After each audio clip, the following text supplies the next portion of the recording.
E a gravação está começando agora? Novamente. Ah, tá. Você tinha pausado, né? Só um minuto. Deixa eu fechar aqui.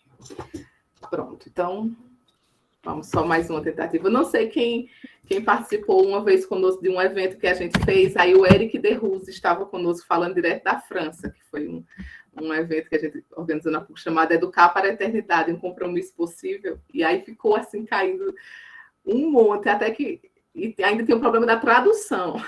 E aí a tradutora acabou fazendo a conferência todinha por telefone, e ele falando no telefone e ela traduzindo. Então foi um negócio assim, mas foi puxado. Eu estava fazendo a mediação na época, é tenso. Então a gente não vai ficar assim até o fim dessa tensão, não, certo? Vamos fazer só mais uma tentativa.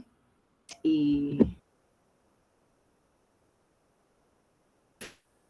pedir a Deus para dar tudo certo. E quem não tem fé torce. Vamos lá agora. Tudo bem, Christian? Você está tão sério, Christian? Tudo bem? Vamos mais uma vez, Christian? Tudo bem? Você acha que agora vai? Vamos lá. Onde foi que eu parei? Quem puder ligar o microfone, que não seja o Sandro, para eu ver se vocês estão atentos ainda. Onde eu parei. Os microfones. Atenta. Quem não tiver criança chorando por perto é melhor. Eu sei que você está atenta, Drica, mas é melhor alguém falar que está. Frei Christian, fala, Frei Christian. Onde foi que eu parei? A senhora parou falando sobre a questão da Edith Stein se pondo como mulher, né? Não somente mais como mais uma educadora, mas pela sua posição como algo a mais, né? Foi aí que a senhora parou. Pronto. Obrigada. Então, ela estava ali morando no convento das Dominicanas, em Speyer, e 3 bebês em casa. É isso aí, Drica, você é uma guerreira, viu? Eu tenho 4 filhos, mas agora eu não tenho mais nenhum bebê, né? Meu último filho já vai fazer 13 anos agora, sexta-feira. Mas às vezes eu tinha a impressão que às vezes o interfone tocava, um chorava, aí o telefone tocava, tudo acontecia no mesmo tempo, né? Às vezes dá essa sensação que tudo acontece na hora que a gente quer silêncio. Então vamos lá. Quem estiver assistindo essa gravação vai ficar um negócio assim meio partido, mas não tem problema. Fique paciente aí que vai dar certo. Então, ela desenvolve essa intensa atividade. Eu falei também que ela conhece aqui Tomás de Aquino, né, que também é muito fundamental. Então, se a gente pudesse falar em 3 referências, a Edith Stein tem várias referências, né, que marcam. Ela era uma mulher assim, de uma cultura gigante, né? Então, ela lia muitos autores da literatura, conhecia, né,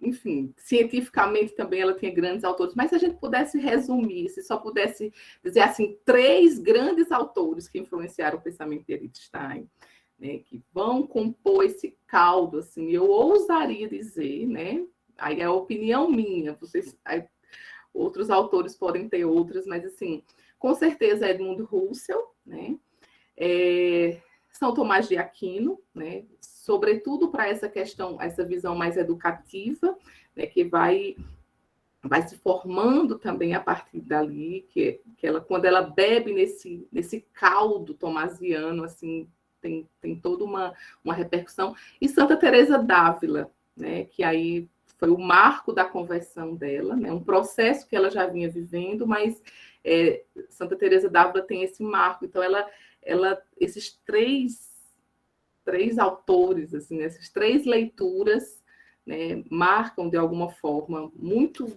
muito fortemente a vida de Edith Stein. Também Santo Agostinho, aí a gente poderia citar muitos outros, mas se eu pudesse escolher 3, eu diria que esses 3 têm um impacto muito forte na vida dela. Em 1929, ela inicia a tradução das questões disputadas da verdade, publica o ensaio da fenomenologia Husserl e a filosofia de São Tomás de Aquino. Então, ela começa a ver paralelos ali, tentar traçar um paralelo entre São Tomás e Russell. Inclusive, essa obra já está traduzida pela Paulus. Em março, a Edith Stein é contratada como professora de Antropologia e Pedagogia no Instituto Alemão de Pedagogia Científica em Münster. E aí ela dá o curso que é a Estrutura da Pessoa Humana, né, que é uma obra assim, muito importante para quem quer também compreender a questão educativa nela, né, que chama a Estrutura da Pessoa Humana. Ainda não temos traduzida para o português, mas é uma obra muito central. E depois de 1933, Hitler assume o poder, ela é impedida de exercer atividades públicas, e nesse período começam a sofrer perseguições, não só os judeus, mas também colégios católicos passam também a ser perseguidos. E aí ela entra para o Carmelo, que era um sonho antigo que ela alimentava desde a conversão. Quando ela se converteu, ela já queria ser carmelita, e ela é desaconselhada pelo seu orientador, né, espiritual lá, e ela fica durante 12 anos numa intensa atividade, né, mas nesse momento ela percebe que no mundo ela não teria mais nenhum tipo de atividade, e ela entra para o Carmelo de Colônia. Em 1900, ela ainda vive de 33 a 42, entre perseguições e calmarias, né, transferida para a Holanda, mas em 42 ela morre em Auschwitz. Foi declarada mártir depois pela Igreja Católica, porque ela teve possibilidades. Primeiro, ela tinha consciência do que se passava, né, do que estava acontecendo, tanto que ela escreve uma carta para o Papa, né, ela tem todo o movimento, ela estava compreendendo, ela tinha uma visão muito ampla da realidade, muito profunda, então ela percebeu o que estava acontecendo, ela tinha consciência do que se passava, ela teve chances de sair, de ser transferida, mas ela livremente decide não fugir e ofertar a sua vida, né, pelo seu povo, pelo povo judeu, né, que ela nunca negou o seu judaísmo, né, ela, embora tenha se convertido ao catolicismo, mas uma das suas últimas frases é justamente essa, junto com a irmã Rosa dela, a irmã Rosa dela, né, a irmã dela, Rosa, vamos pelo nosso povo, né, então ela se oferece, né, realmente, livremente. Por isso que depois ela foi canonizada pela Igreja Católica como mártir, né? Então, pensar a educação a partir de Edith Stein é trazer o ser humano de volta para o centro das discussões, não de forma narcisista, egocêntrica, mas de forma humilde, articulada, buscando compreender quais suas reais necessidades a partir de sua essência. O interesse educativo em Edith Stein, como eu já falei, ele esteve presente em grande parte da sua vida, mas quando nos referimos à sua produção pedagógica, nós nos referimos mais especificamente a esse período de 23 a 33, né? Então, as obras de maior referência seriam A Mulher, Sua Missão Segundo a Natureza e a Graça, que reúne várias conferências, uma delas tem esse nome, mas são várias conferências voltadas para educadores, né? Então, tem no centro ali o tema pedagógico e a estrutura da pessoa humana, como eu falei, mas também a obra Empatia, né? A sua tese de doutorado também tem muitas contribuições para dar, né, sobre essa temática também educativa. Para Edith Stein, educar significa guiar outros seres humanos de modo que eles se tornem aqueles que devem ser. Não se pode fazer isso, portanto, sem saber o que é o ser humano, a que ele se assemelha, o que deve ser guiado, a que deve ser guiado e quais são os caminhos possíveis. Então, educar é guiar outros seres humanos de modo que eles se tornem aqueles que devem ser. A tendência para a pessoa se justifica e é valiosa, porque, de fato, a pessoa está acima de todos os objetivos. Ela, de fato, ela tinha um grande interesse por essa questão do ser humano. E aí, na obra A Estrutura da Pessoa Humana, ela ela inicia, né, fazendo uma reflexão muito interessante, né, que não dá para a gente esmiuçar aqui, mas ela vai falando assim que todo agir humano é guiado por um logos.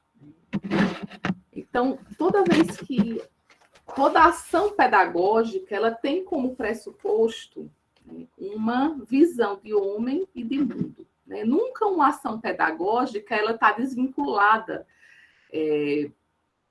dessa visão de homem e do mundo. Geralmente, às vezes, na maior parte das vezes, quando a gente fala de educação, está muito voltado para as práticas, né? O que fazer, como fazer, os métodos, né? E ela dá um passo, como boa filósofa que era, ela diz, aí tem uma visão de ser humano, nunca uma prática, né, uma ação, um método, ele vai estar desvinculado, né, dessa visão. Então, a primeira coisa é saber o que é o ser humano, né? Precisava se escolher, né, se entender que visão de ser humano estava ancorando aquela visão educativa. Né? E ela faz uma discussão muito bela, assim, pegando as concepções que são contemporâneas a ela, né? Que na época era o idealismo alemão, a psicologia do profundo, de Freud e Jung, e o existencialismo de Heidegger. E ela vai, assim, é muito pedagógico, inclusive, ler assim, a forma como ela se movimenta articulando, né? Porque em cada uma dessa concepção, ela apresenta a concepção ideal de cada uma delas, ela dialoga com a concepção, a antropologia cristã de ser humano, que nesse momento já passou a ser parte, né? Era o fundamento, o seu modo de enxergar o homem, o mundo, nesse momento, né, que ela dá esse curso, em 31, ela já estava ancorada aqui numa visão cristã de ser humano. Então, ela vai fazendo esse diálogo, encontrando os pontos de confluência e os pontos de divergência, né, entre cada uma dessas antropologias, né? Porque nenhuma delas era neutra, né? Cada uma dessas concepções teria uma consequência prática, né?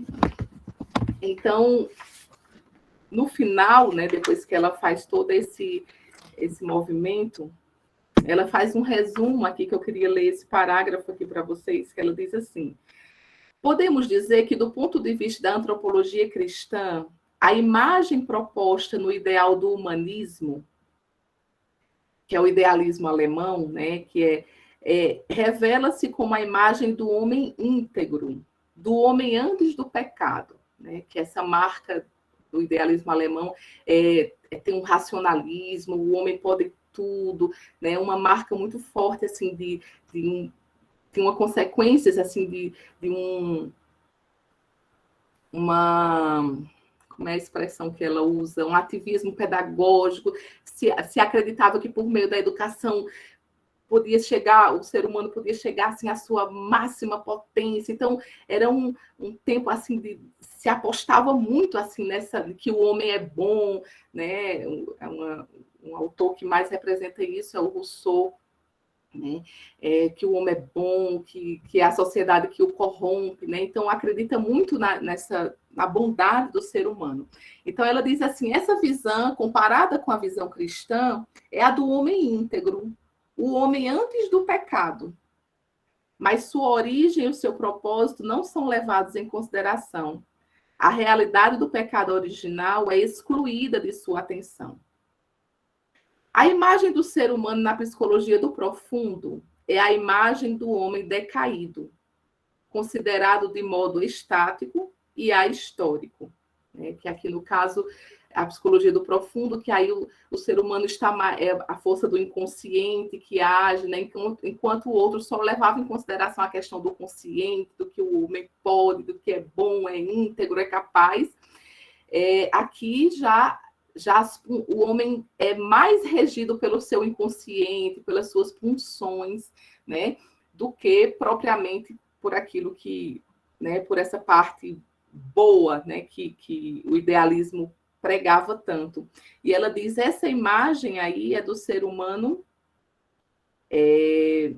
decaído, considerado de modo estático e ahistórico. O seu passado e a sua possibilidade futura, a realidade da redenção são negligenciados, né? Então, é como se o homem tivesse entregue a si mesmo e a seus próprios instintos, né? Toda a parte pedagógica aí estaria mais voltada para a compreensão do ser humano, né? Então, a estima do instinto, como ela diz, né? Ela diz que a psicanálise, sem uma devida compreensão, né, ela usada de modo irresponsável, como suporte pedagógico, ela pode ser um perigo para a sociedade, não só para a pessoa, mas para a sociedade, né? Porque às vezes fica com tanto medo de corrigir, de traumatizar, né, de colocar limites, que aí vira uma pessoa assim totalmente sem freio, né? Totalmente entregue aos seus próprios instintos. Então, isso é um perigo, não só para a pessoa, mas para a própria sociedade. A filosofia existencial nos mostra o ser humano na sua finitude e na sua nulidade, e na nulidade da sua essência. Essa fixa o que ele não é, e, portanto, desvia a atenção do que ele é e do ser absoluto que emerge nele para além dos limites, né? Então, aqui ele está falando sobre o existencialismo do Heidegger, né, que tem que se questiona sobre a questão do ser, né, mas que muitas vezes fica numa visão mais de assumir o seu próprio nada e não buscar refúgio em nada mais, né? Então, ela disse que você colocar isso como fundamento da pedagogia, você vai chegar num niilismo pedagógico, né? O ser humano que vem do nada, né, e vai para o nada e tem que suportar isso sem buscar refúgio em nada que possa ser tido como ilusório, né? Mas aceitar a realidade ali nua e crua. Aí vai ficando claro, portanto, que Edith Stein não se filia a nenhuma das três concepções que apresenta, mas opta pela visão cristã como fundamento para a educação.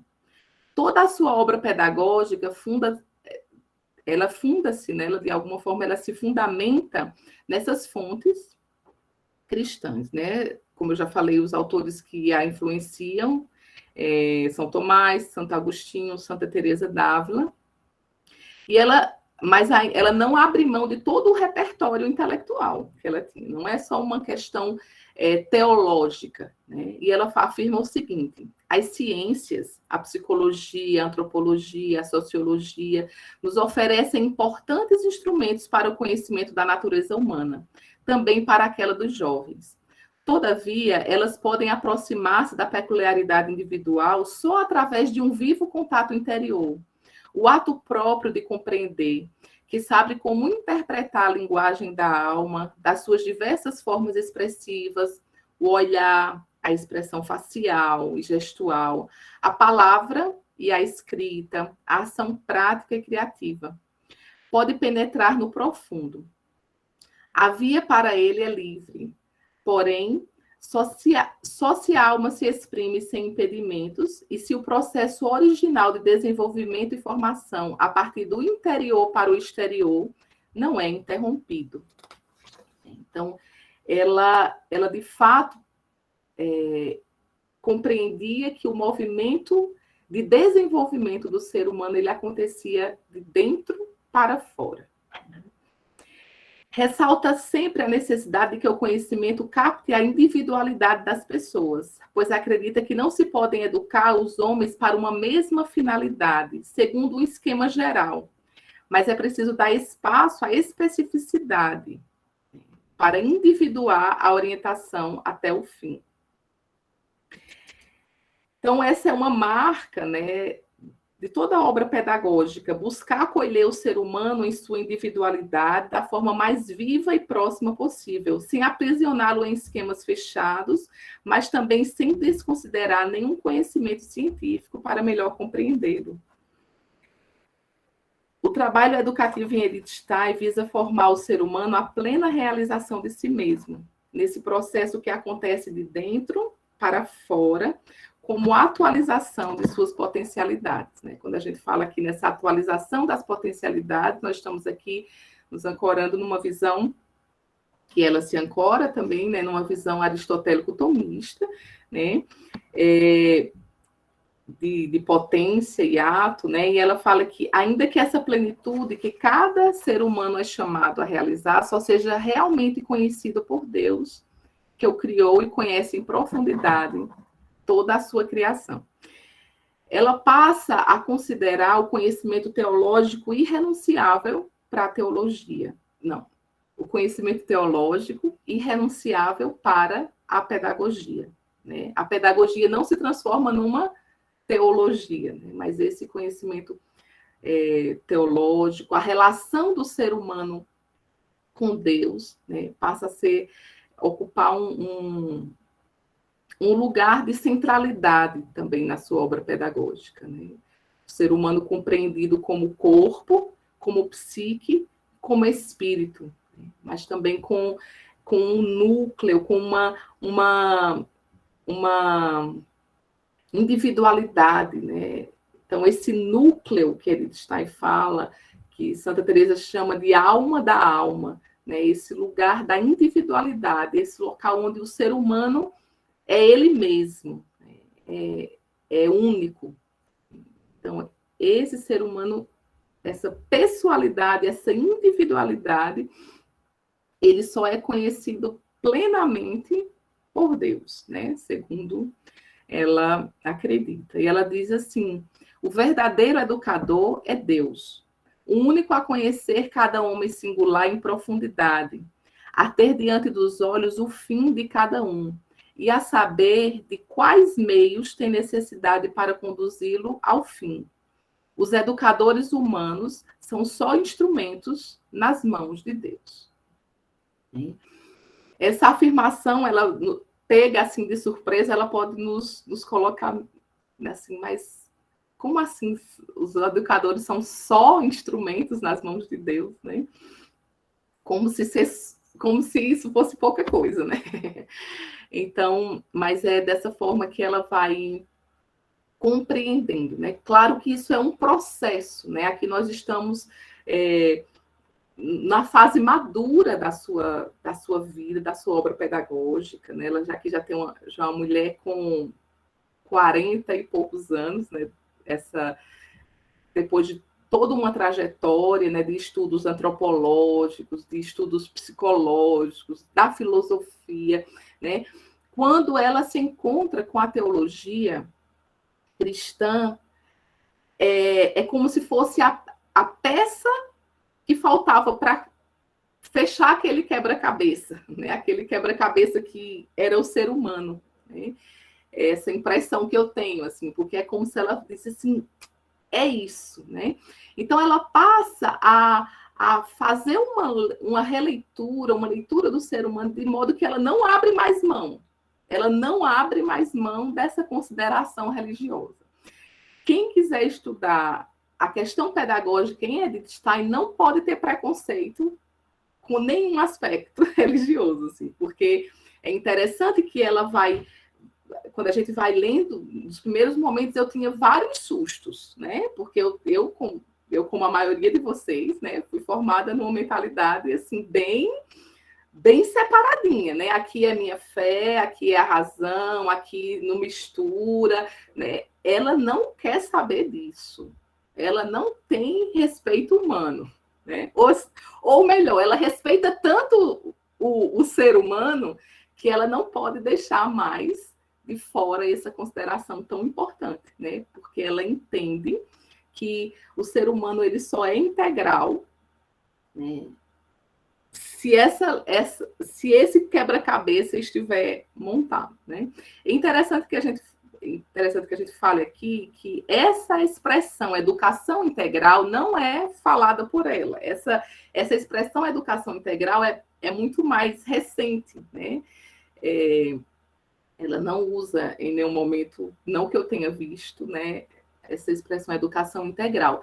Mas quando nós lemos a obra dela, né, depois de conhecer várias abordagens, né, abordagens pedagógicas que ora supervalorizam o aspecto biológico, ora supervalorizam o aspecto social, ora supervalorizam o aspecto afetivo, né? Aí quando a gente lê uma pessoa da magnitude da Edith Stein, você lê e diz, não, aqui tem um ser humano completo, aqui tem um ser humano integral, porque ela não desconsidera nenhum aspecto. Não é porque eu estou dando essa ênfase aqui ao aspecto teológico, que eu acho lindo, né? Porque como eu disse a vocês, eu tomava vários sustos, porque de repente você está lendo um texto assim altamente filosófico, altamente complexo, e no meio daquilo ela solta uma citação dessas, assim, o verdadeiro educador é Deus, o único a conhecer cada homem em singularidade e profundidade.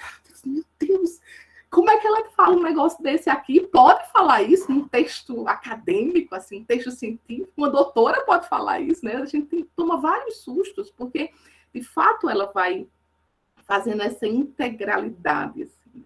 Então, a visão que ela tem do ser humano é, de fato, integral, né? Por isso. Porque nenhum aspecto é desconsiderado, né? Tudo que é importante para se compreender o ser humano, né, quer seja na sua dimensão particular, individual, quer seja no seu aspecto relacional, né? A sua relação consigo mesmo, a sua relação com o outro, a sua relação com Deus, né? Todos esses aspectos são considerados, né? Então, por isso, nós olhamos, e se a gente disser que isso é integral, a gente não está cometendo nenhuma infâmia, né? Porque, de fato, ela consegue fazer isso de uma forma muito, muito bela.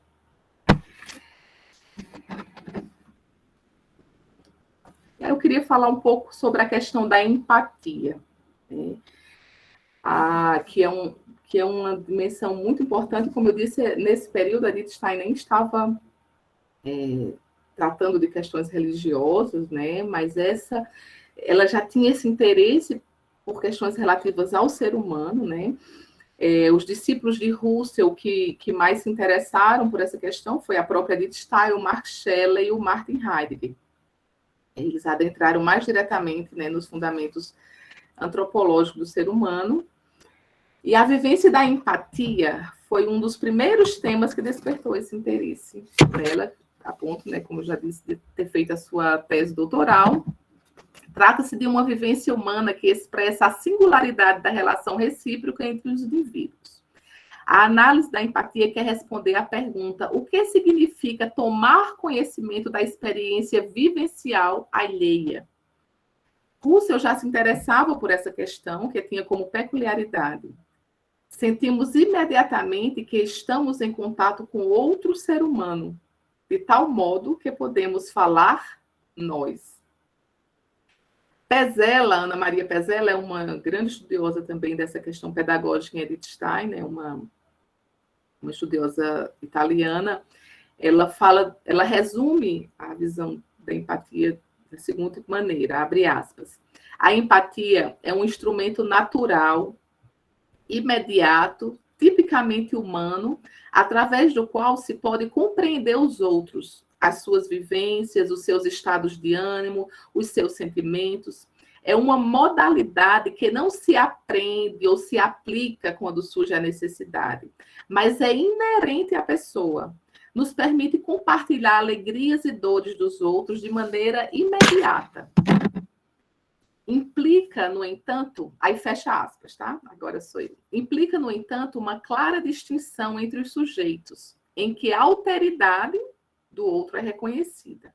Há uma comunicação recíproca, mas não há uma fusão.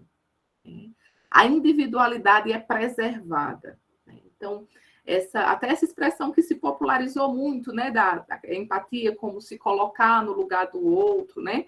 Aqui, para Edith Stein, essa expressão ela não está tão adequada, né? Ela diz que originalmente a gente não consegue, né, se colocar no lugar do outro, mas a individualidade é preservada, né? Mas eu compreendo, né? Desse modo compreendemos porque os próprios sujeitos mantêm a própria individualidade ligada também profundamente à sua corporeidade, embora podendo se reconhecer e comunicar mutuamente. Então, a empatia é essa vivência que permite realmente essa comunicação, né? Que a gente adentre na intersubjetividade, né? Alheia, sem se perder, né? Sem ter essa fusão, e reconhecer o outro como um semelhante. Essa é a possibilidade empática, né? É algo inerente ao ser humano, esse reconhecimento do outro como semelhante.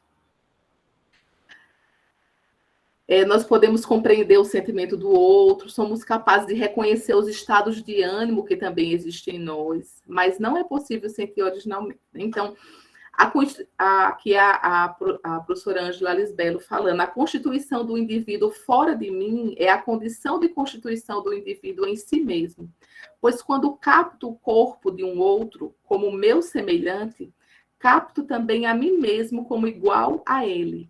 Desse modo, a nível psíquico, me situo no meu ponto de vista para olhar a minha vida psíquica, adquirindo a imagem que o outro tem de mim.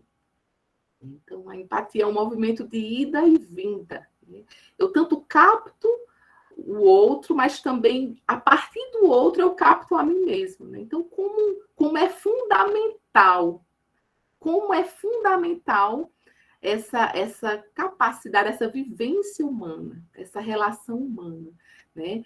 A gente pode inferir aqui, né, que quando eu objetifico o outro, né, quando eu passo a ver o outro não como um ser humano, mas como um objeto, eu também objetifico a mim mesma. Quando eu me diminuo o outro, quando eu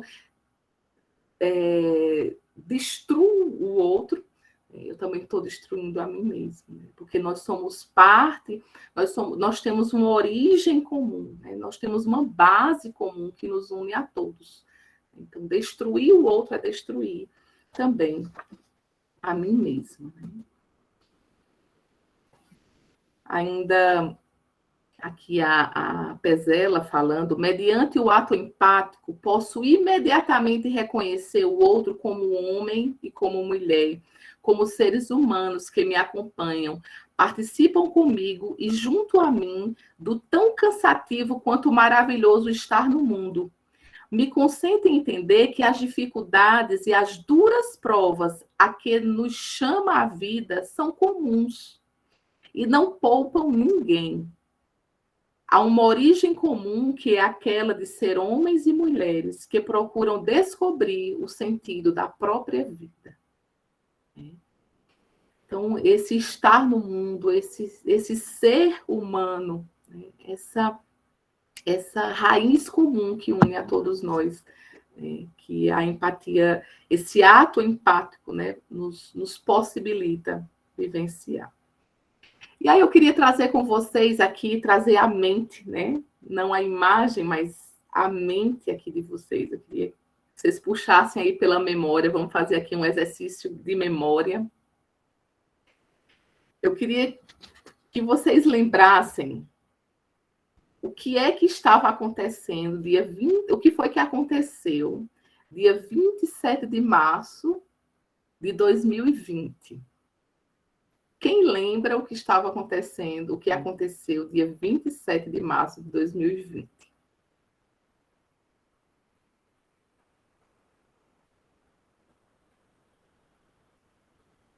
Cri, cri, cri.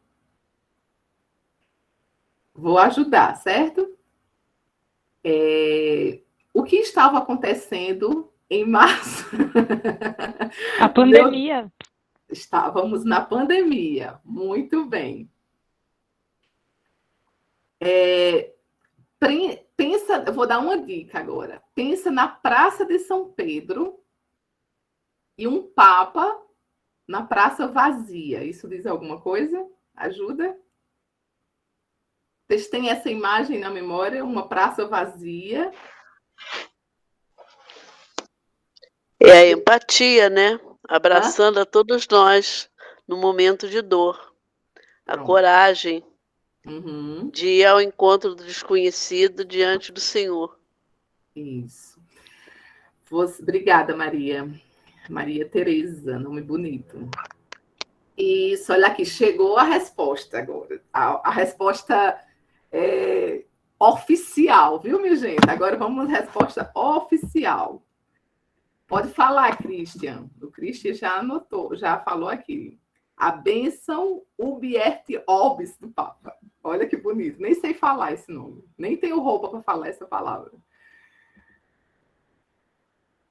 Fala aí, Christian.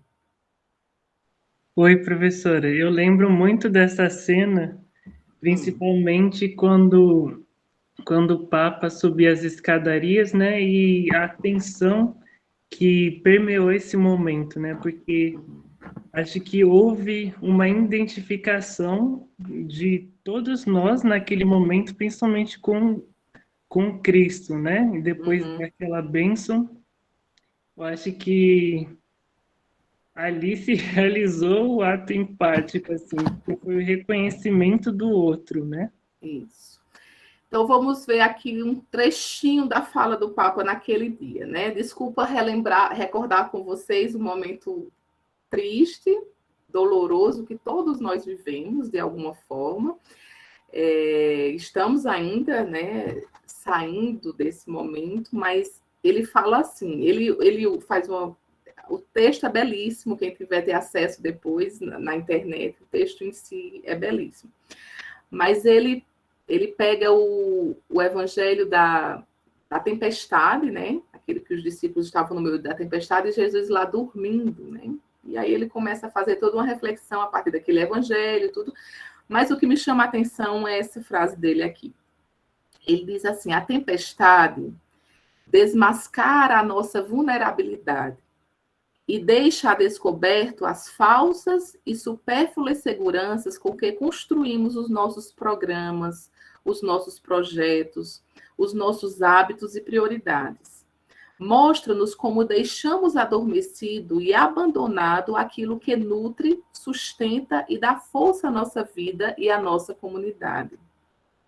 Com a tempestade caiu a maquiagem dos estereótipos com que mascaramos o nosso eu, sempre preocupado com a própria imagem.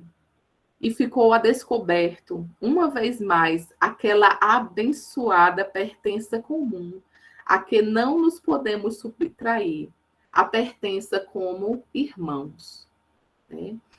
Então, de repente, nós nos demos conta de estar no mesmo barco. Né? Todo mundo, é outro momento que ele fala, todos nós desnorteados, desorientados, e nos demos conta de estar todo mundo no mesmo barco. Né? Não importava se morava na Europa ou na América do Sul, né? Não importava se era rico ou se era pobre, de alguma forma, todos nós vivemos aquele momento ali de desorientação, de desnorteamento. Né? Estamos ali,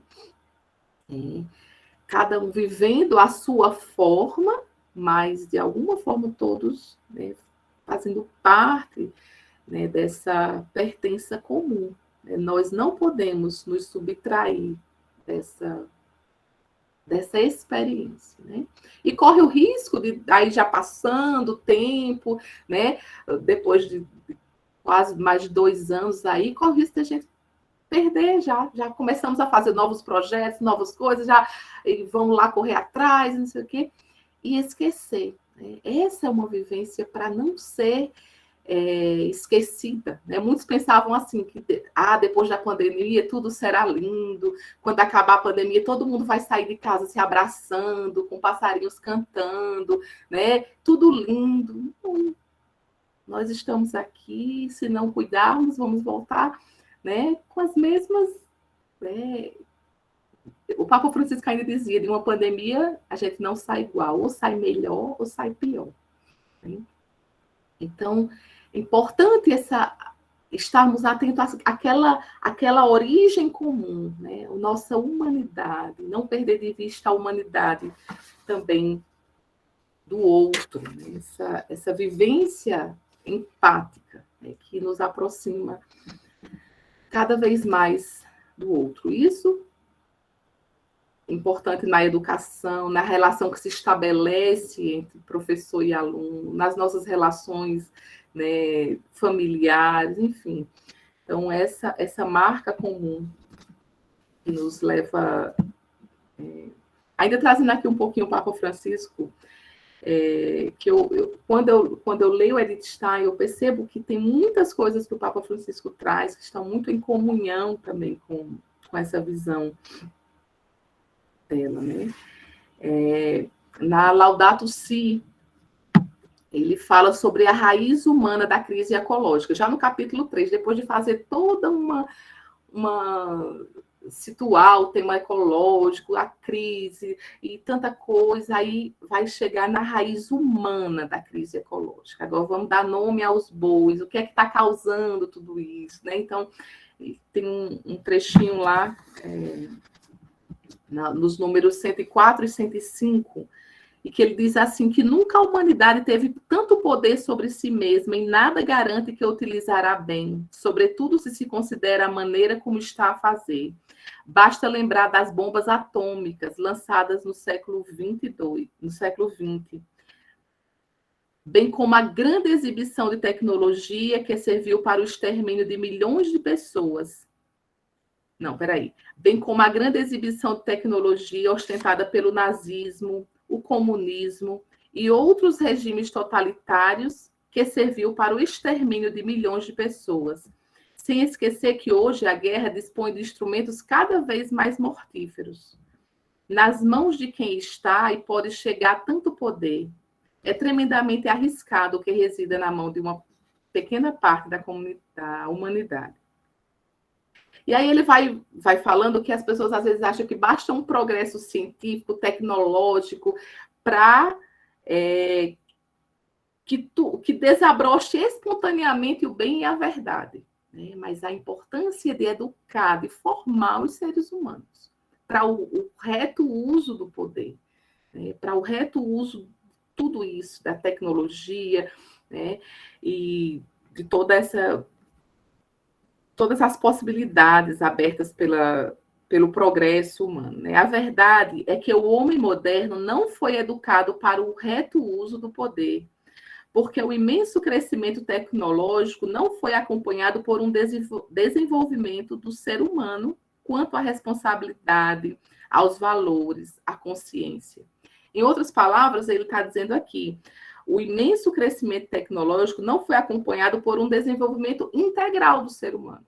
Cresceu num aspecto, no conhecimento, na tecnologia, nas capacidades, mas não cresceu a base, né? Não foi educado na responsabilidade, os valores, a consciência. Cada época tende a desenvolver uma reduzida autoconsciência dos próprios limites. Por isso é possível que hoje a humanidade não se dê conta da seriedade dos desafios que se apresentam e cresce continuamente a possibilidade de o homem fazer mau uso do seu poder, quando não existem normas de liberdade, mas apenas pretensas necessidades de utilidade e segurança. O ser humano não é plenamente autônomo. A sua liberdade adoece quando se entrega às forças cegas do inconsciente, das necessidades imediatas do egoísmo, da vivência brutal. Nesse sentido, ele está nu e exposto frente ao seu próprio poder, que continua a crescer, sem ter os instrumentos para o controlar. E aí ele conclui com essa frase aqui que eu acho muito oportuna. Talvez disponha de mecanismos superficiais, mas podemos afirmar que carece de uma ética sólida, uma cultura e uma espiritualidade que lhe ponha realmente um limite e o contenha dentro de um lúcido domínio de si. Então, falta essa ética sólida, uma cultura e uma espiritualidade que lhe ponham realmente um limite e o contenham dentro de um lúcido domínio de si. Uma pausa para para o respiro. Então, essa...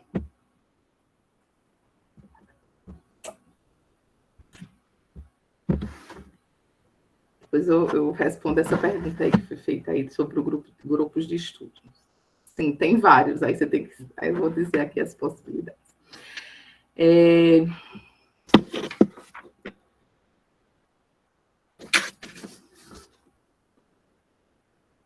Então, a Edith Stein aqui, ela fala o seguinte, qual é a grande enfermidade do nosso tempo? O Papa Francisco está falando das mazelas do nosso tempo, né? Ela está falando das mazelas do tempo dela, né? Mas o ser humano, a gente sabe que é o mesmo, né? E ela fala qual é a grande enfermidade do nosso tempo e do nosso povo. Na grande maioria das pessoas, é a desintegração interna, né? A fragmentação, a falta total de convicções e princípios firmes, a deriva, sem direção. E por causa da insatisfação com esse tipo de existência, a busca de entorpecimento em novos prazeres, cada vez mais sofisticados. O remédio contra a doença do nosso tempo são seres humanos plenos, fincados no chão da eternidade, que não se deixam abalar em suas convicções e em seu agir por opiniões, asneiras e vícios da moda que graçam à nossa volta. Cada uma dessas pessoas é como uma coluna firme, em que muitos podem agarrar-se para voltar a sentir por seu meio o chão firme debaixo dos pés. Então, contra essa desintegração interna, essa fragmentação, ela apresenta, né, esse solo, né, de princípios firmes, né, de um olhar encarnado, mas ao mesmo tempo voltado para a eternidade, né? O sentido de formação humana em Edith Stein, né, ele está direcionado para a eternidade, né? Só se compreende o que Edith Stein fala sobre educação se a gente também tiver essa visão, né, que o fim último do ser humano é a eternidade, né? É essa visão que vai sendo costurada ao longo da sua obra, né? O fim último é isso. Ela quer saber a origem, né, os meios e o fim, né? Mas esse fim é a eternidade. Então, a educação, né, o que é feito, precisa ser esse meio para conduzir os seres humanos para a eternidade. Eu vou aqui tentar ser caminhando aqui para a conclusão, mas ainda queria falar sobre a questão dos meios formativos, né, que ela ainda fala sobre que a pessoa inteira, né, como corpo e alma, corpo-alma, o corpo, psique e espírito, ela é uma unidade e em sua constituição implica esse processo formativo, né? A força do interior trabalha para formar o corpo e a alma segundo o arquétipo próprio. O órgão da alma que ele abre ao mundo é o intelecto. Ele é, ao mesmo tempo, ativo e passivo. Ativo na medida em que elabora a própria riqueza intelectual pelo instrumento da vontade. Ele é passivo na medida em que recebe algo de fora, mas não o torna próprio. Os bens culturais têm uma participação importante nesse processo. Os bens culturais são concebidos por ela como produtos do espírito humano, suscitados por sua atividade criativa, mas que têm uma existência autônoma, desvinculada do seu autor. No entanto, uma parte da vida espiritual está misteriosamente impregnada neles e pode ser assimilado pela alma que tem contato com eles. Os bens culturais, dessa forma, tornam-se bens de formação à medida que são elaboradas pelo intelecto de modo ativo. Então, tratando dessa questão, ela afirma, abre aspas, a formação não é uma posse externa de conhecimentos, e sim a forma que a personalidade humana assume sobre a influência de múltiplas forças vindas de fora, ou então o processo dessa modelagem. O material a ser moldado é constituído, de um lado, pelas aptidões físicas e psíquicas com que o ser humano nasce, pelo material que lhe é constantemente acrescentado de fora e que deve ser assimilado pelo organismo. O corpo retira esse material do mundo físico, a alma do ambiente espiritual, do mundo das pessoas e dos bens, que deve alimentar-se. Então, esse processo, né, complexo, né, de formação que acontece de dentro para fora, mas também tem essa dimensão daquilo que recebe, né, de fora. Enfim, esse é um aspecto assim que daria para a gente aprofundar bem, mas como eu disse, não dá para... A gente sempre quer falar um monte de coisa, mas eu prefiro... Ela diz assim que seria desastroso no processo formativo deixar a pessoa entregue a si mesma, contando apenas com as suas aptidões naturais. Isso poderia, inclusive, atrapalhar o processo de desenvolvimento previsto internamente, não chegando à sua plena realização. A mão formadora que intervém de fora para parar os rebentos nocivos ou para cortar-lhe a nutrição está a serviço dessa formação. Dessa forma, o processo formativo exige orientação e direção para a instrução e educação consciente e livre, eventualmente de acordo com o plano. Então, nesse processo formativo, a pessoa é chamada a atualizar aquilo que está inscrito na sua forma interior, né? Todo trabalho formativo é, portanto, individual e tem como finalidade ajudar cada pessoa, cada ser humano a trilhar o seu próprio caminho, realizar a sua obra, né? Então, podemos definir como finalidade do trabalho formativo individual do ser humano o que ele deve ser pessoalmente, trilhar o seu caminho, realizar a sua obra. Seu caminho não é um caminho que se escolhe arbitrariamente, e sim o caminho pelo qual Deus o leva. Quem quiser levar alguém ao desenvolvimento da sua individualidade, precisa levar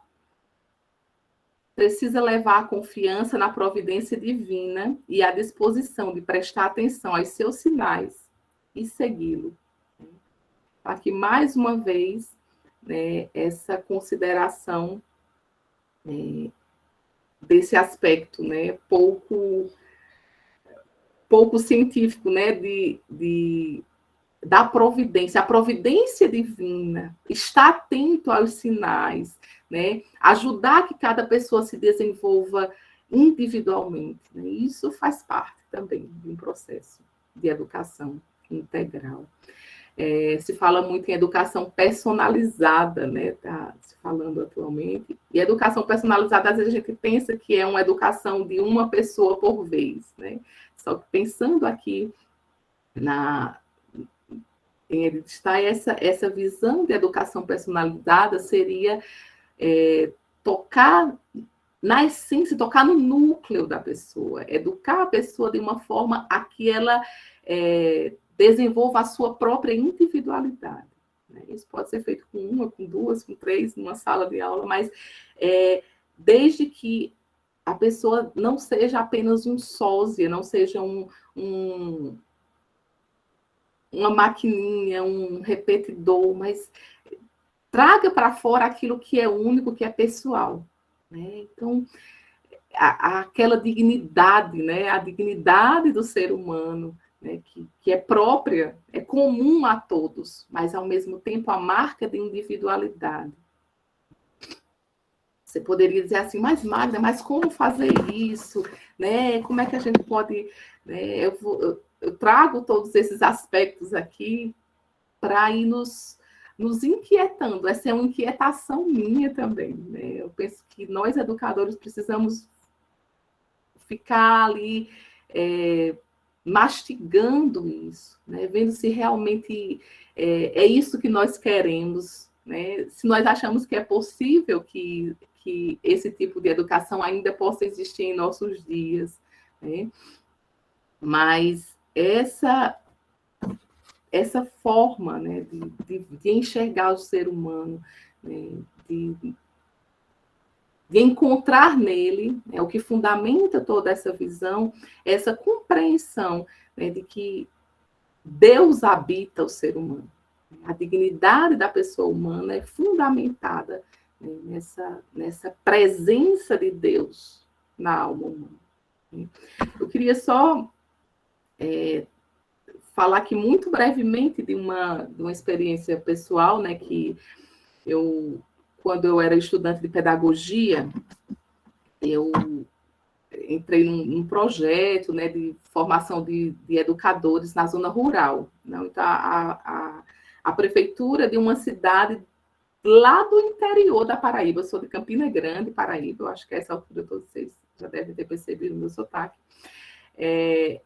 E a prefeitura fez uma parceria com a Universidade Federal da Paraíba, no qual eu estudava, e a gente ia todo mês, né, encontrar com esses professores. A gente trabalhava o mês inteiro, mas a gente tinha um encontro mensal com eles, para trabalhar essa questão da educação rural, para que aquelas crianças lá, o município chamava Cochichola, um município com 1.000 e poucos habitantes, né, lá na zona rural, turmas muito seriadas, mas aqueles meninos, a gente compreendia que eles tinham direito à educação, tinha todo um movimento para que aqueles meninos, que os professores recebessem uma formação para poder ajudar aqueles meninos lá no interior da Paraíba a aprender.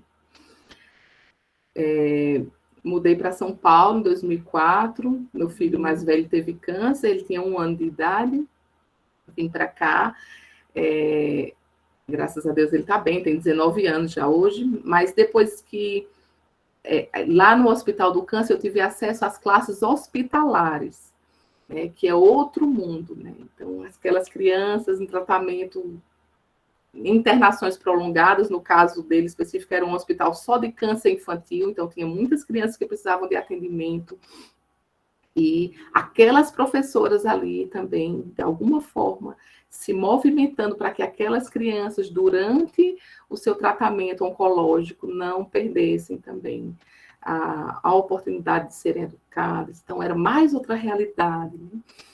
Quando eu comecei a fazer o mestrado, eu trazia muito forte, né, essas questões, assim, a educação inclusiva, né? Uma visão integral da educação. Eu trazia essas questões, e o meu mestrado foi sobre essa questão da reinserção escolar de sobreviventes do câncer. Eu trabalhei muito essas questões da educação inclusiva. Tinha uma professora muito boa, que gostava muito do meu tema, só que a gente trabalhava sempre na perspectiva era da psicologia social. Então, todo o respaldo teórico que a gente tinha era um respaldo legal, assim, o que justificava o nosso trabalho. É a questão da cidadania, né? Então, ele tem direito, a gente ficava citando os documentos, né? Citava a ECA, a LDB, a Constituição, né? Então, tinha um respaldo legal. O que justificava aquele tipo de educação? Era porque estava na lei. E por que estava na lei? Porque era um direito. Mas por que é um direito? Porque está na lei. Mas e por que é uma lei? Porque tá... Então, a gente ficava nesse ciclo de justificativas só pelo aspecto legal e da cidadania. Mas a gente não tinha uma base. Aí citava os autores, já tinha aqueles autores ali que trabalhavam a questão da educação inclusiva, então já era um corpo teórico ali já meio fundamentado, mais uns aspectos legais. Entrei no primeiro ano de doutorado para continuar a trabalhar sobre a questão das classes hospitalares, ainda nesse aspecto, ainda com essa base, né, essa fundamentação. Fui participar de um evento sobre Edith Stein na Unifesp, mas um evento, assim, muito, a meu ver, naquele momento, muito aleatório, não tinha nada a ver com nada que eu estava fazendo, né? Eu fui lá por pura curiosidade, porque eu ouvi falar que tinha uma santa católica com esse nome, que era do ambiente intelectual. Eu achei muito curioso que numa Unifesp, uma Universidade Federal, fosse ter um evento de 3 dias só falando sobre ela. Eu disse, eu vou lá para ver o que é isso. E a coisa que mais me impressionou, que mais me encantou durante aqueles dias, foi a professora Angela Lisbelo falando durante 3 dias, a partir das bases filosóficas, né, do ser humano em Edith Stein. E eu fiquei encantada com aquilo. Eu disse, meu Deus, essa sim é uma base para uma educação integral, essa sim é uma base para a educação inclusiva. Essa visão de ser humano, ela justifica, né, uma educação inclusiva, né? Porque essa alta dignidade do ser humano, esse potencial todo aqui é o que, sem saber, né, talvez, sem ter a plena consciência, era o que movimentava aquelas professoras, né, lá na zona rural, era o que nos movimentava, talvez, a estar lá, é o que fazia aqueles meninos, aquelas crianças lá de Cochichola ter acesso à educação. Essa alta dignidade, a alta dignidade que um paciente de câncer, né, internado, às vezes 15 dias, 20 dias, um mês, tem o direito de se manter vivo, ativo, essa alta dignidade que justifica um trabalho desse. Não uma lei que às vezes os homens mudam, um projeto político que mudou a política, muda tudo, mudam-se as pessoas, mudam-se os projetos, não ancorado nessa base tão instável, né? Mas numa base sólida, nessa visão, uma visão realmente consistente que pode fundamentar propostas, né?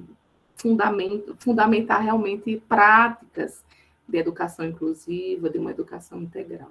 Então, eu passei a ganhar um novo chão, né? Mudei todo o meu projeto, tudo no meio do caminho, refizemos o projeto, eu mudei o tema da tese e tudo, e até hoje eu ainda me sinto engatinhando, assim, é algo que cada vez que a gente toca, a gente descobre algo novo, né? Então, é uma visão muito profunda, né? E agora, concluindo mesmo, né, podemos nos questionar a quem interessa uma prática educativa que leve em consideração os princípios almejados por Edith Stein. O que consequências decorrem desses princípios, sobretudo da valorização da dignidade humana e da consideração dos outros como semelhantes pela vivência da empatia. Quem sabe da dignidade que possui não se curva diante da opressão alheia, não se vende por interesses arbitrários. Quem reconhece o outro como semelhante não se cala diante das injustiças, dos abusos, da instrumentalização da vida por questões econômicas, políticas, ou qualquer outro que negue a sacralidade de cada pessoa humana. Uma pessoa bem informada, bem educada, se reconhece em suas possibilidades e potencialidades, mas também em suas necessidades e seus limites. É ainda uma pessoa que desenvolve a humildade de reconhecer que não se basta, mas que precisa da vida em comum para desenvolver-se e precisa também do auxílio da graça divina, pois sabe que em Deus está o seu princípio e o seu fim. E aí eu concluo com uma frase aqui também ainda do Papa Francisco, no dia 27 de março de 2020. Ele fala: Senhor, chama-nos a aproveitar este tempo de prova como um tempo de decisão.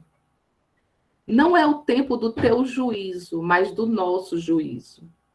O tempo de decidir o que conta e o que passa, de separar o que é necessário daquilo que não é. É tempo de reajustar a rota da vida rumo a ti, Senhor, e rumo aos outros.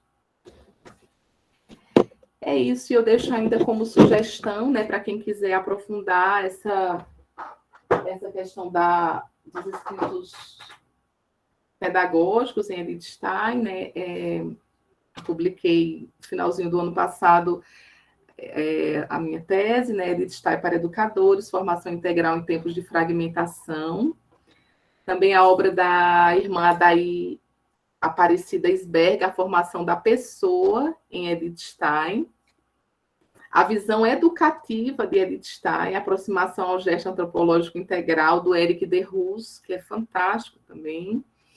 E a Arte de Educar, por uma Pedagogia Empática, em Edith Stein, que é organizado pela Clélia Peretti e a Vera Dúlios, né? Então, começa a ser produzida aqui também no Brasil, né?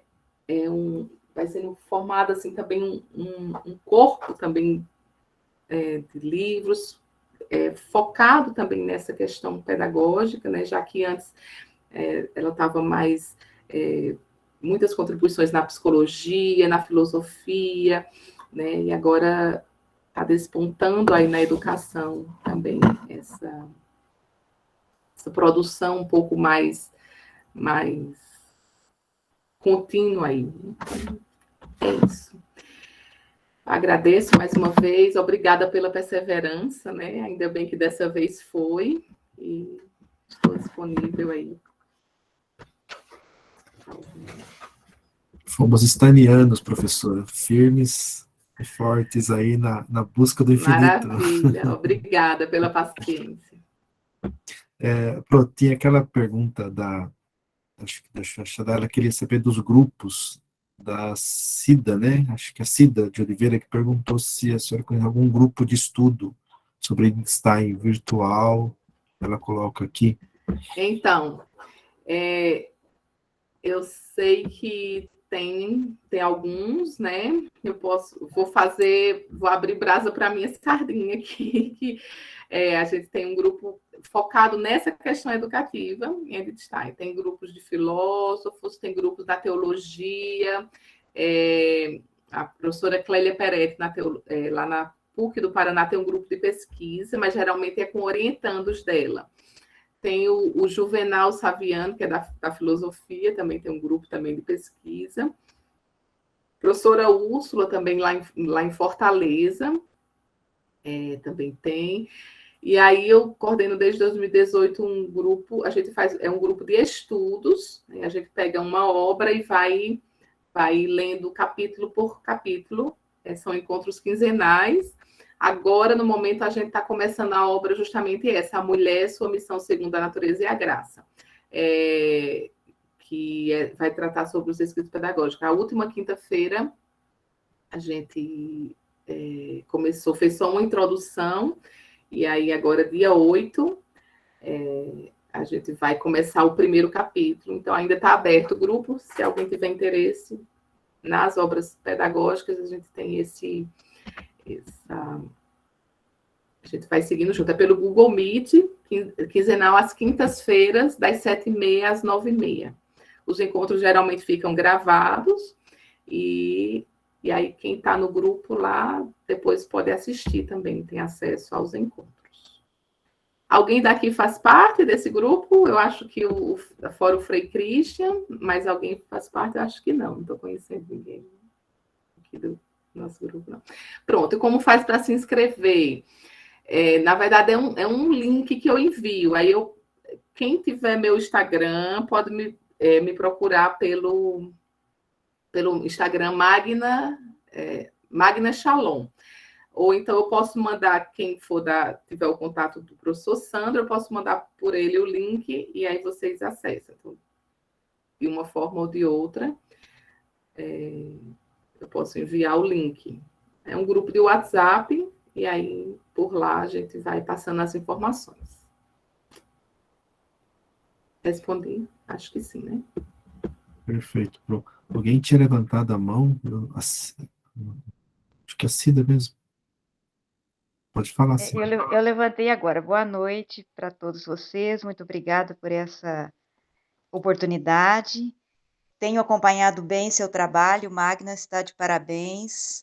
tem feito muitos movimentos aí sobre o pensamento da Edith Stein, né?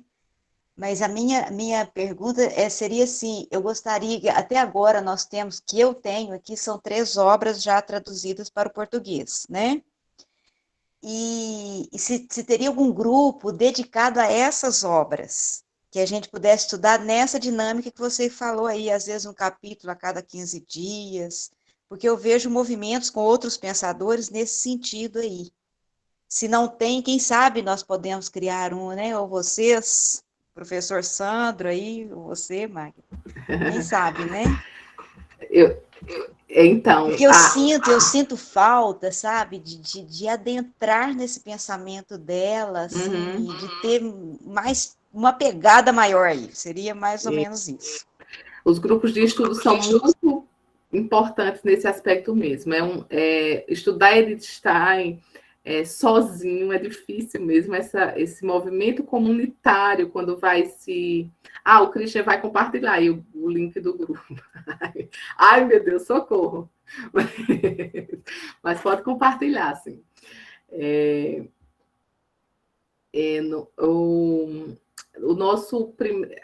A obra que a gente estudou no nosso grupo foi os escritos autobiográficos. A gente passou um tempão, porque a gente ia parte por parte mesmo, e é uma obra grossinha, né? A gente estudou eles já.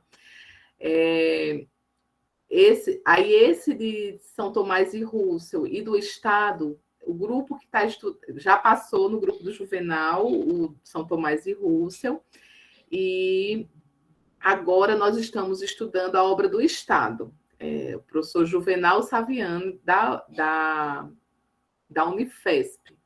Aí teria que ver o contato dele, enfim.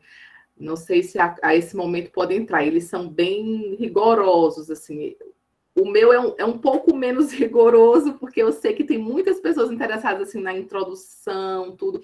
Então, eu deixo o grupo muito aberto para as pessoas poderem entrar, porque ele também não está... É um grupo, assim, está vinculado à Pastoral Universitária da PUC, o Centro Universitário Ítalo Brasileiro, então é uma coisa mais... digamos, mais aberta, assim. Esses outros estão vinculados à CNPq, é bacana participar, mas aí tem um critério mais rigoroso para poder entrar, então eu não saberia dizer. Mas fica aí a proposta do professor Sandro, quem sabe, como fruto desse encontro aí, montar esse grupo. Acho que tem que formar vários grupos, assim, aí vai se juntando os interesses, né, comuns, e não precisa ser um grupo muito grande, né? Se tem 5, 6 pessoas interessadas, 10 pessoas ali, vai fazendo, um vai avisando para o outro, mas é muito importante. Assim. Edith Stein tem muito a ver com comunidade, assim, eu acho que ela sempre abençoa de onde ela está as comunidades, os grupos, assim, porque, de fato, a gente vai aprendendo muito junto mesmo. É isso mesmo, prof. Acho que não tem mais alguém tinha levantado a mão. Eu acho que só assim, para, ao mesmo tempo, já agradecendo, né? Eu tive uma experiência, eu até comentei no chat, né? A primeira vez que eu ouvi a palavra Einstein foi num Carmelo. Né? Eu estava visitando uma irmã carmelita conhecida e naquela dúvida de final de TCC, o que fazer, o que não fazer.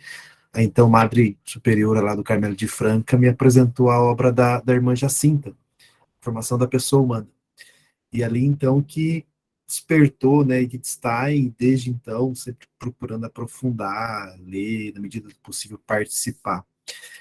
Mas o que mais me fascina nela é justamente essa questão que ela coloca dessa formação da pessoa, né, tendo em vista a dignidade que ela tem, né, e a busca dela para a dignidade maior que a Deus, né, e a exigência que ela faz, não só, né, vamos pensar aos educadores, mas toda a pessoa da formação, né, o formar-se para formar, né, aquela frase emblemática, onde a gente tem que buscar também com o nosso empenho, com o nosso esforço, né, essa, digamos assim, dignidade que a gente almeja.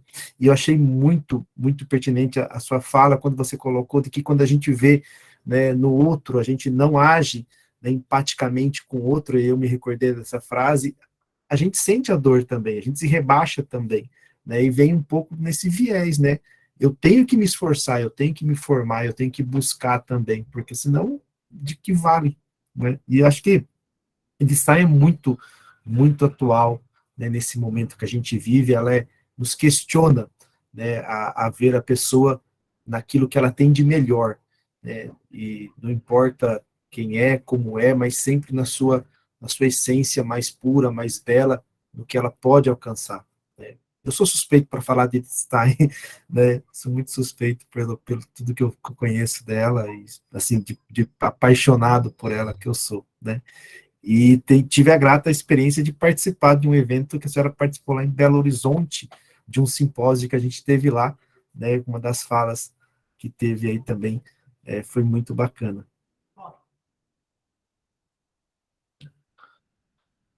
Mais alguém quer comentar alguma coisa?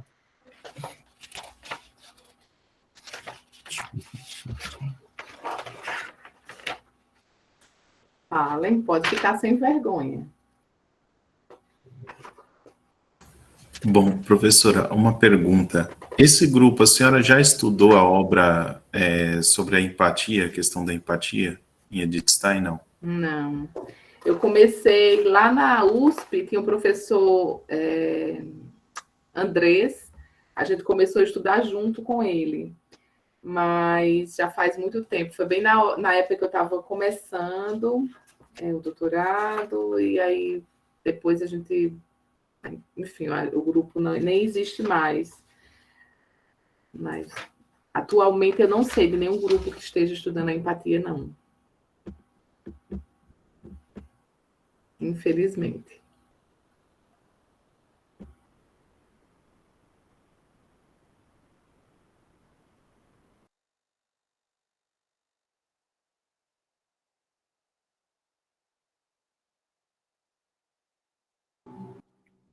Frei Christian colocou uma pergunta aqui no chat, professora, né? Os moldes que temos a educação hoje, com uma estrutura dividida por anos e que as crianças e jovens passam de ano, qual seria a proposta de Edith Stein? Ai, Cristiano, para de fazer pergunta difícil. Eu sei lá. Não, você acha que eu sou Edith Stein, não, brincadeira?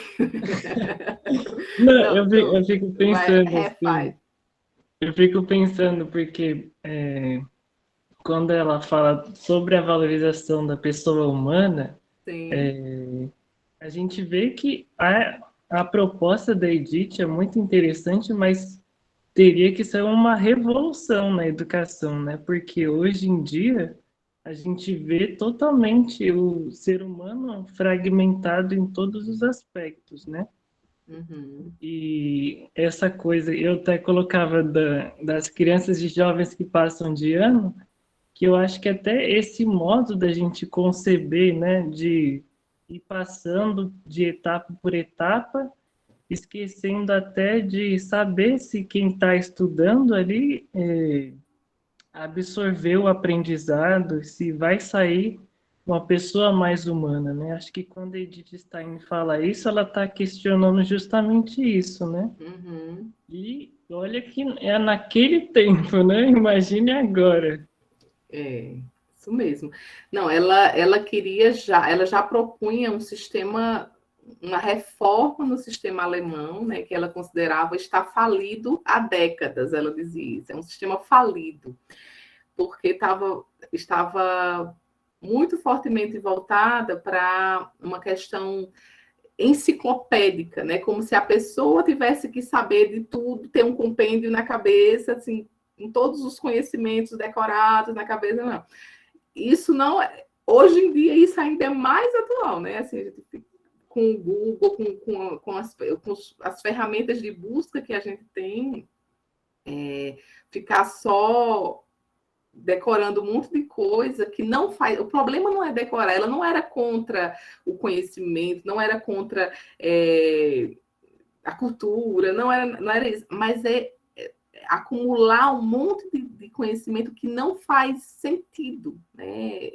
Então, ela dizia que esse formato de educação já estava falido, porque estava muito fundamentado no iluminismo, né? E seria importante formar pessoas que elas conseguissem perceber o que era, o que fazia sentido para elas, né? E que elas pudessem ir atrás, né? Ter mais autonomia para buscar aquilo que fazia sentido, né? No fundo, ela defendia uma autoeducação, né?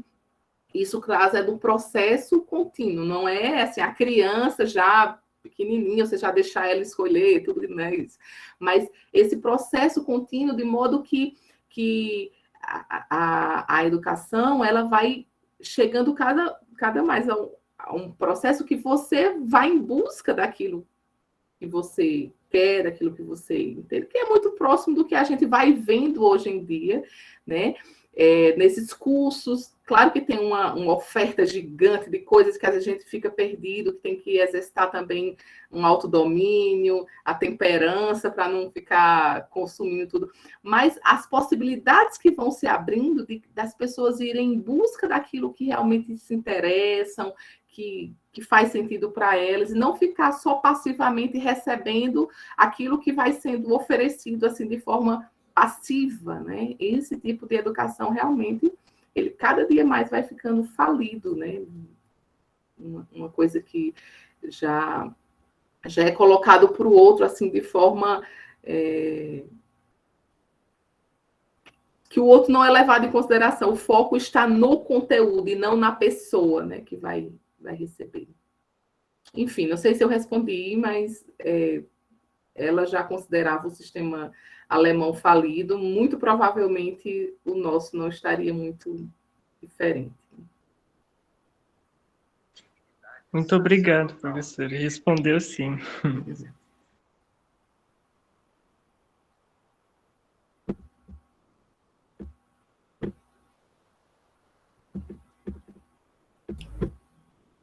Mais alguém? Acho que não. Professora, então, quero agradecer muitíssimo a sua disponibilidade, a sua participação, esse compartilhar, né, dessa experiência tão rica, né, pessoal e acadêmica de Edith Stein. Acredito que realmente tenha sido muito salutar para todos nós aqui, né, que participamos, dos nossos estudantes, daqueles que puderam estar conosco, né, em nome da Universidade de São Francisco, agradeço muitíssimo, né, e a casa permanece aberta, né, sempre que eu quiser, tiver a oportunidade, né, a gente será uma gratidão muito grande tê-la conosco. E vamos pensar com carinho essa proposta do nosso grupo de pesquisa aqui de Edith Stein também. A gente tem nossos cursos aqui na sala de teologia, de filosofia, né, que são ofertados à distância, e outros cursos também, na pedagogia, enfim, tanto na área de humanas como na área de exatas. Vamos pensar com carinho essa questão, de repente, aí, mais um grupo para fortalecer o pensamento de Edith Stein. Pense com carinho e me avise, porque a gente divulga. Sempre tem gente procurando coisas específicas. Você percebeu aqui que nas perguntas tinham interesses específicos, né? Então, é isso mesmo. As pessoas vão em busca daquilo que, naquele momento, chama mais a atenção delas. Então, nesse momento, foi o Leonardo, porque agora apagou aqui. O Leonardo estava mais interessado em estudar empatia. Né? A outra dizia, querendo já estudar as obras, a produção dela, né? Começando pelos escritos autobiográficos, tal. Então, assim, as pessoas, esse é um movimento inteligente também nosso, né? De ir em busca. A gente precisa ser cada vez mais seletivo, né? E ir em busca daquilo que o nosso interesse imediato. E quando aparece assim uma oportunidade, né? Aí a gente diz, foi a providência, né? Trouxe, que providenciou realmente aquilo que eu estava precisando para esse momento. Então, tomara que esse nosso encontro aqui seja um sinal da providência para que esse grupo comece e que outras pessoas possam ir se integrando também. E a gente vai divulgando uns aos outros. Isso mesmo, vamos caminhar juntos aí. Uhum. Bom, pessoal, agradeço muitíssimo. Vou E para a Nathalie, agradecer a Nathalie, que é do suporte, que esteve com a gente também, dando nosso apoio. Muito obrigado à equipe. Grato à coordenação pela todo o apoio, por todo o respaldo, divulgação. E boa noite para vocês, né? Até uma próxima oportunidade. Mais uma vez, agradeço a professora. Deixo aí à disposição